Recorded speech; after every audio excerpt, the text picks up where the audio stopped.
Итак, наша северная станция, отображающая богатство русской кухни, готова. Здесь у нас тонны льда, на которых выложена рыба.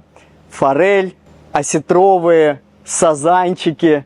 Из этой рыбы сегодня мы будем готовить вместе с гостями уху. Также наши гости будут участвовать в небольшом интерактиве, в такой анимации. Мужчин мы заставим почистить овощи, необходимые для ухи, а для прекрасной половины мы подготовили вот такую катку. Здесь у нас есть дрова.